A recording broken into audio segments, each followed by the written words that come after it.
पूर्व प्रत्याशी मदन शाह जी और बड़े संख्या में यहाँ पे उपस्थित हमारे वीआईपी पार्टी के नेतागण, युवा साथी, सम्मानित गार्जियन, माता बहन, सभी को सनत मल्ला मुकेश सहनी की ओर से नमस्कार, प्रणाम साथियों। आज हम लोग आशीर्वाद लेने के लिए आए हैं। भगवान हनुमान जी के शक्ति को हम लोग एहसास करने के लिए आए हैं और आज मंदिर का भी उद्घाटन हुआ है और बड़े संख्या में हमारी माता बहन सभी ने कलश लेकर यात्रा करते हुए आई हुए है और समय भी हो चुका है। हमें पता है कि जितने भी माता बहन हैं सब भूखे प्यासे हैं और हम भी भूखे प्यासे हैं। हमको भी भूख लग गया है क्योंकि हम भी सुबह ही पटना से निकले हैं, छपरा में कार्यक्रम करते हुए आज आपके बीच में आए हैं और आप जान रहे हैं कि चुनाव का समय है और कितना पटना में घमासान मचा हुआ है कि बिहार का सरकार कौन बनेगा, इसके लिए बहुत बड़ी लड़ाई है। और ऐसे समय में हम स्पेशल समय निकाल कर आपके पास आए हैं। 3 दिन पहले भी हम आए थे 3 तारीख को और उसके बाद 6 तारीख को हमारे मेला अध्यक्ष, हमारे पार्टी के युवा अध्यक्ष सभी लोग आए थे और हम कह दिए थे कि हम समय निकाल के आएंगे, लेकिन अभी समय बन नहीं रहा था।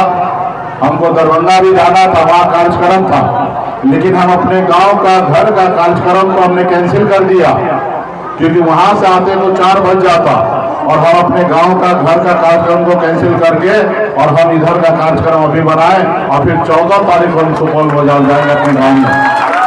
मुझे पता है कि आज आप लोग मजबूती से आज वीआईपी पार्टी जहां पहुंचा है उसमें आपका खून पसीना पहुंचा है साथियों, खून पसीना बहा है। पिछले लोकसभा चुनाव में पूरा का पूरा पंचायत का एक वोट वीआईपी पार्टी को प्रत्याशी को मिला, वो भी हमको पता है। और मात्र 90-91 का वोट ही एनडीए को उस समय में मिला है। तो ये आप लोगों का प्यार है, सहयोग है कि आप लोग मजबूती से अपने आने वाला पीढ़ी के लिए, अपने आने वाले बच्चे के भविष्य के लिए आप लोग लड़ाई लड़ रहे हैं वीआईपी पार्टी के कंधे से कंधे मिलाकर। तो इसके लिए आप सभी को मैं धन्यवाद देता हूं। आज तो पूजा के लिए आए हैं और पूजा में बाबा हनुमान जी का हम लोग पूजा कर रहे हैं। आप सबको पता है कि हनुमान जी के पास भी बहुत शक्ति था, लेकिन उनको पता नहीं था कि उनके पास कितना शक्ति है।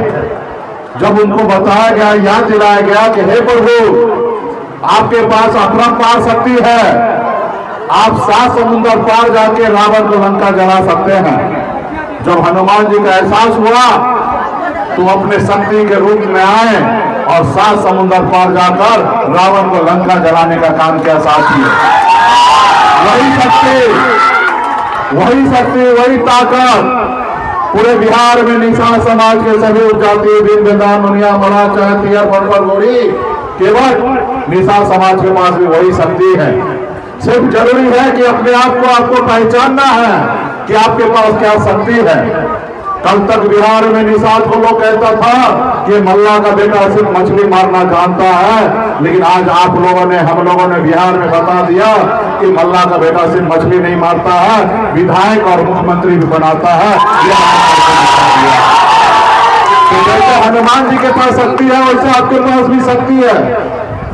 सिर्फ अपने आप को शक्ति का एहसास करना है और जब तक आप शक्ति का एहसास नहीं किए रहिएगा तब तक आप जीरो है। और जिस रोज आपकी अपनी शक्ति का एहसास हो जाएगा उस रोज सन ऑफ मल्ला के जैसे आप भी हीरो बन जाइएगा। हम भी तो मल्ला घर में ही जन्म लिए ना। 18 साल की उम्र में गाँव को छोड़कर मुंबई जैसे शहर गए, अपनी शक्ति को पहचाने और मुंबई जैसे शहर में झंडा हमने गाड़ दिया और उसके बाद वो शक्ति को एहसास कर बिहार में आए और आज बिहार में दिल्ली का भी कुर्सी हिल रहा है कि सन ऑफ मल्ला मुकेश सहनी क्या करेगा।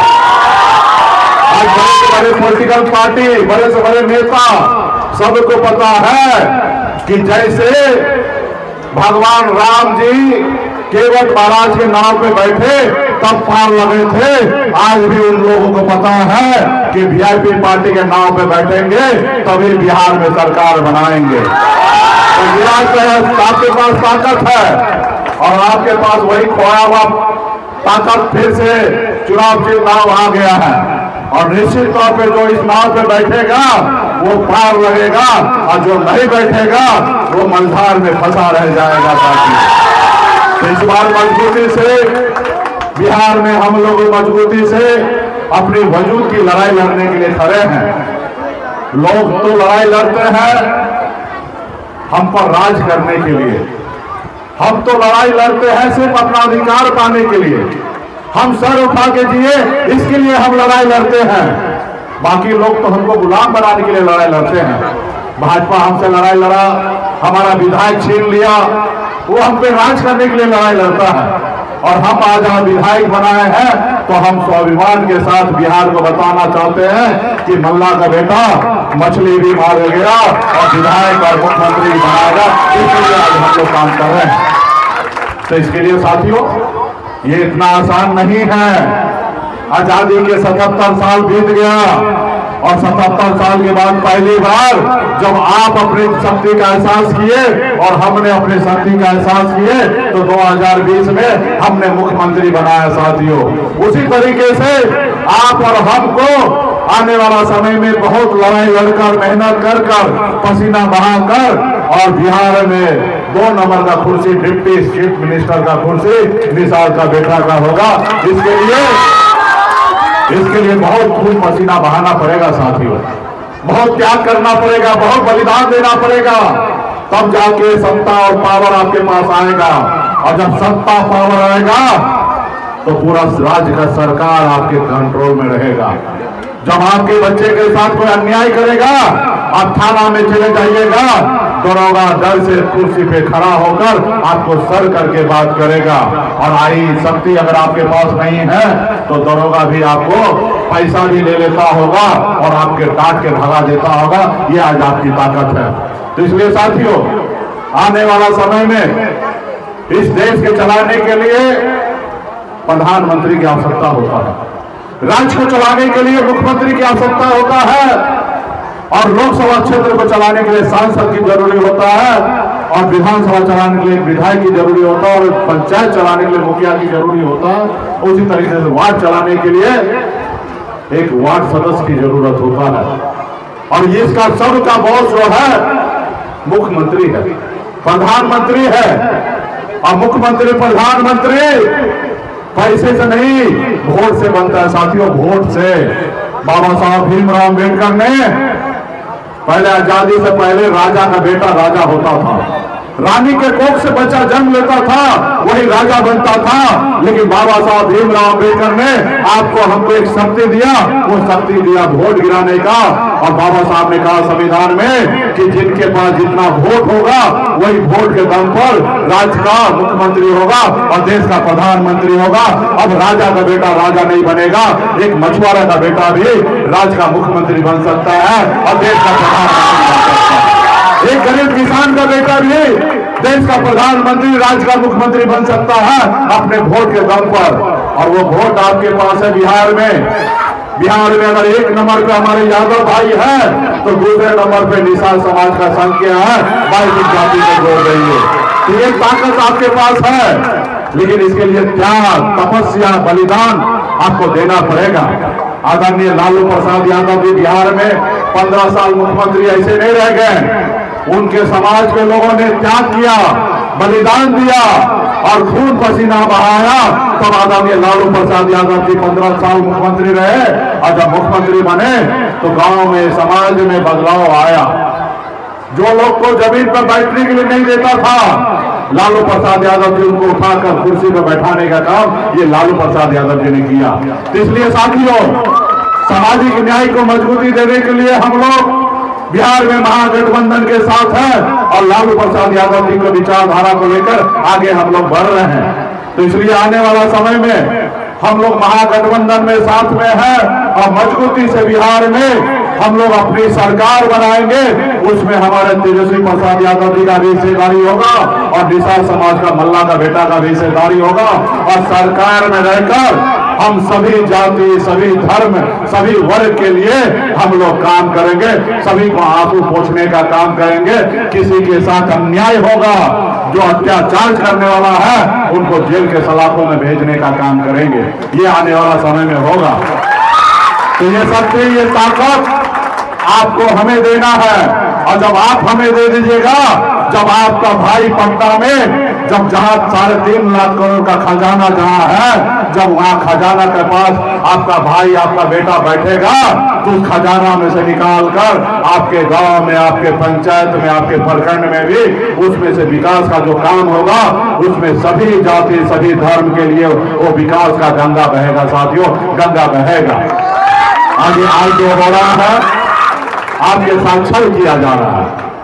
आज आपका वोट तो लेता है, कुछ पार्टी का नारा है सबका साथ सबका विकास, लेकिन नहीं, वो सबका साथ तो लेते हैं, लेकिन विकास जो है वो कुछ लोगों को करते हैं जो आरएसएस से जुड़े हुए हैं, उनका विकास करते हैं। गरीब पिछड़ा मल्ला का बेटा को भूल जाते हैं। आप बताइए ना, हम क्या गुनाह कर रहे हैं?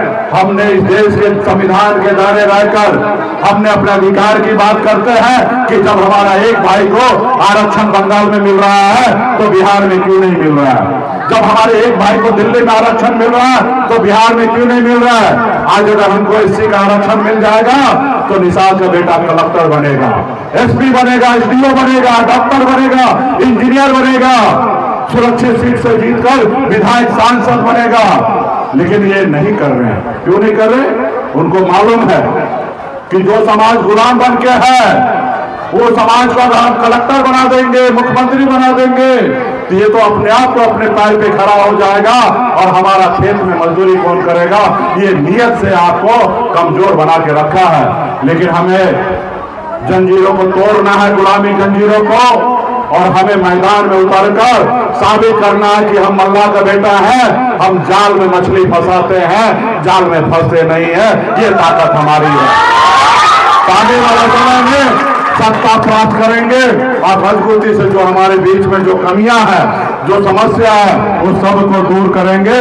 और एक बात और, आज हम लोग हनुमान जी का पूजा कर रहे हैं। किस लिए कर रहे हैं?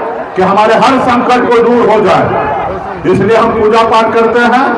तो ये हमारे पूर्वज पूजा पाठ करते हैं, हम लोग कर रहे हैं, आस्था विश्वास है, ये सब हम लोगों को करते रहना है। लेकिन अभी आजाद भारत में अगर आपके बच्चे का भविष्य अगर अच्छा होना है तो 2 काम करना है। एक काम, 1 रोटी कम खाइए, लेकिन अपने बच्चे को पढ़ाइए, लिखाइए, काबिल बनाइए।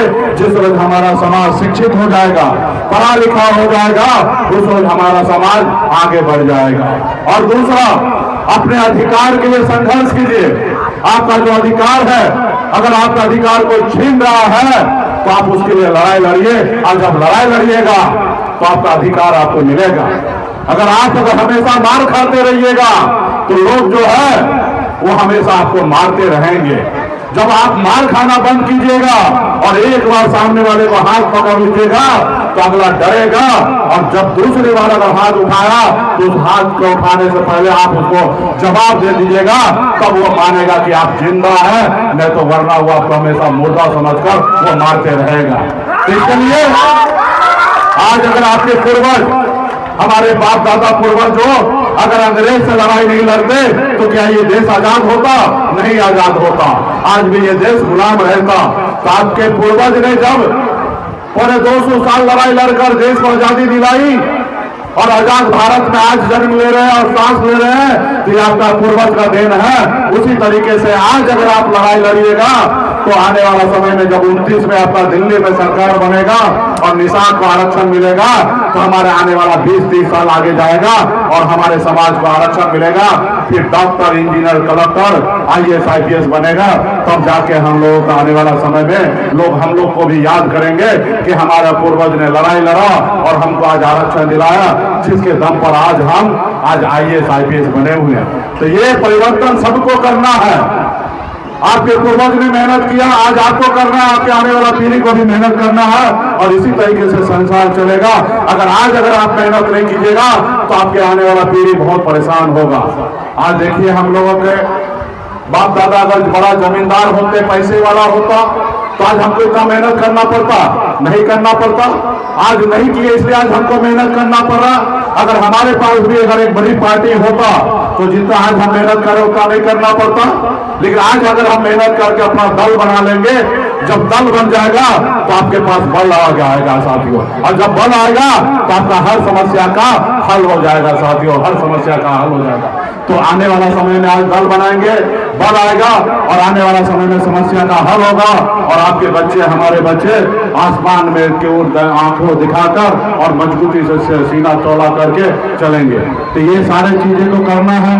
हमारे मेला कमेटी के सभी सदस्यगण को बहुत बहुत धन्यवाद, वीआईपी पार्टी के सभी नेतागण को धन्यवाद, मीडिया के साथी को धन्यवाद, हमारे साथ आए अलग अलग जिला से सबको धन्यवाद। यहाँ पे बड़ी संख्या में माता बहन नौजवान सभी को बहुत बहुत धन्यवाद देता हूँ कि आप लोग जिस तरीके से पूजा पाठ कर रहे हैं उसी तरीके से अपने घर परिवार में पढ़ाना लिखाना चालू कीजिए और समाज में बदलाव लाइए और अपने अधिकार के लिए संघर्ष कीजिए, लड़ाई लड़िए। तो तमाम हमारे जितने भी युवा साथी हैं सबको बहुत बहुत धन्यवाद और आप लोगों को धन्यवाद है। अभी आगे कार्यक्रम है, फिर हम लोग निकलेंगे और चुनाव का समय है। हम मन बनाए हैं, 2020 में आपको मौका मिला था लेकिन आप सीट को जीत नहीं पाए।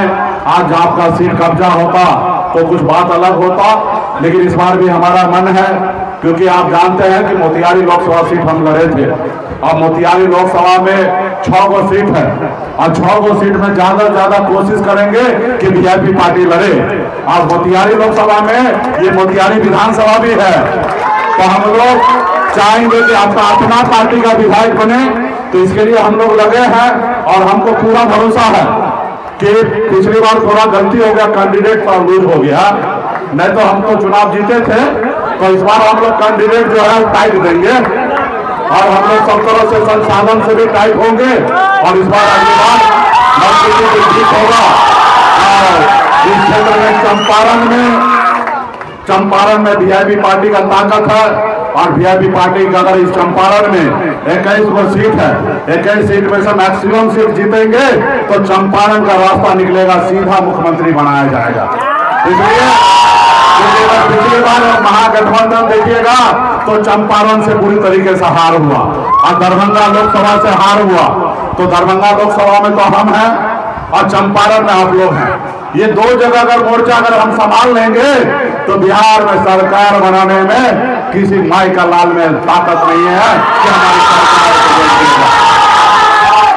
तो ठीक है ना, कोई बोलते रहे तो इस बार ताकत दिखाना है ना, जो गलती हो उसको और मजबूती से दिखाना है ना। तो बस कमर बांध लीजिए, अभी उड़ने वाला है, ठीक है। इसलिए सरकार बनने वाला है और किसी हम लोगों का और पूरे बिहार के गरीब समाज का अच्छे समय आने वाला है साथियों। बहुत बहुत धन्यवाद सभी।